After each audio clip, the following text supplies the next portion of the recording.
समाज का विकास तब होता है जब समाज की महिलाएं और नौजवान सशक्त होते हैं। इसी सोच के साथ सरकार ने नारी शक्ति को नई शक्ति दी है।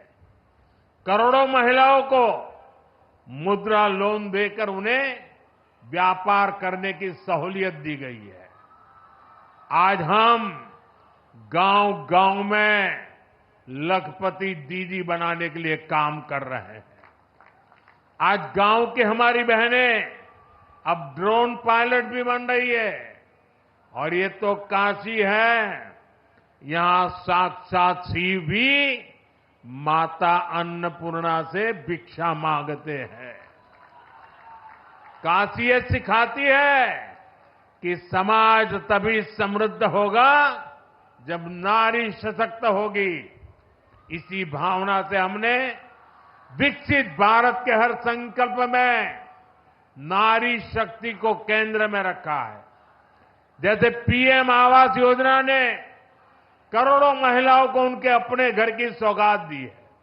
इसका बहुत बड़ा लाभ यहां बनारस की महिलाओं को भी मिला है। आपको पता है, सरकार अब 3 करोड़ और नए घर बनाने जा रही है।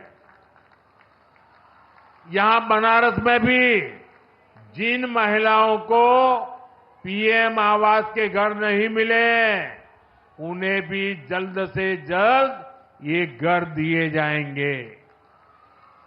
हमने घर घर नल से जल और उज्ज्वला गैस तो पहुंचाई है। अब मुफ्त बिजली और बिजली से कमाई वाली योजना भी चल रही है। पीएम सूर्य घर मुफ्त बिजली योजना से हमारी बहनों का जीवन और आसान होने वाला है। काशी बहुरंगी सांस्कृतिक नगरी है। यहां भगवान शंकर का पावन ज्योतिर्लिंग है। मणिकर्णिका जैसा मोक्ष तीर्थ है। यहां सारनाथ जैसा ज्ञान स्थल है। दशकों दशक बाद बनारस के विकास के लिए इतना काम एक साथ हो रहा है। वरना काशी को तो जैसे उसके हाल पर छोड़ दिया गया था। इसलिए आज मैं हर काशीवासी के सामने एक सवाल उठा रहा हूं। आखिर वो कौन सी मानसिकता है जिसके चलते पहले काशी को विकास से वंचित रखा गया? 10 साल पहले की स्थिति याद करिए। बनारस को विकास के लिए तरसाया जाता था। जिन लोगों ने यूपी में लंबे समय तक सरकारें चलाई, जो लोग दिल्ली में दशकों तक सरकार में बैठे रहे, उन्होंने कभी बनारस की परवाह क्यों नहीं की? इसका जवाब है परिवारवाद और तुष्टीकरण की राजनीति। कांग्रेस हो या समाजवादी पार्टी, ऐसे दलों के लिए बनारस का विकास न पहला प्राथमिकता में था, न भविष्य में कभी होगा। इन दलों ने विकास में भी भेदभाव किया, जबकि हमारी सरकार सबका साथ सबका विकास के मंत्र पर चलती है। हमारी सरकार किसी योजना में भेदभाव नहीं करती। हम जो कहते हैं वो डंके की चोट पर करके दिखाते हैं। अयोध्या में भव्य राम मंदिर बनेगा।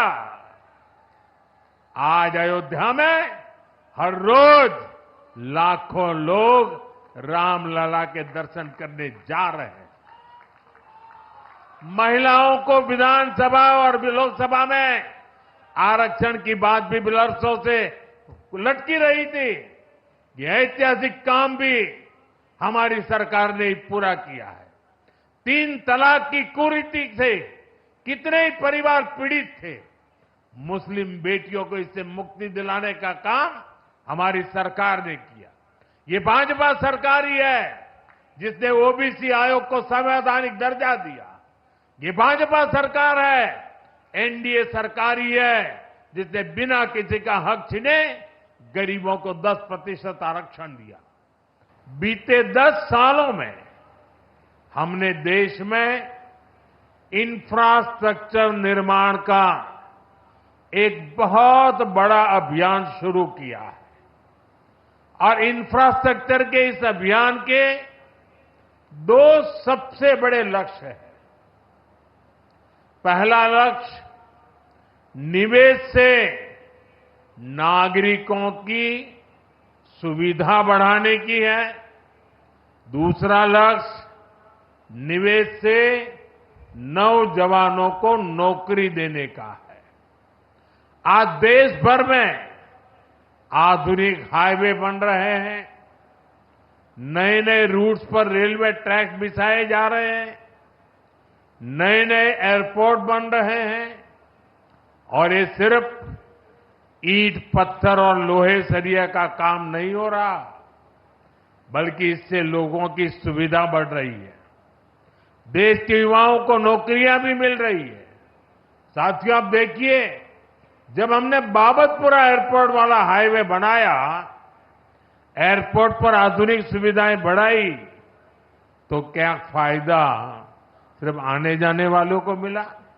नहीं, इससे बनारस के कितने ही लोगों को रोजगार मिला।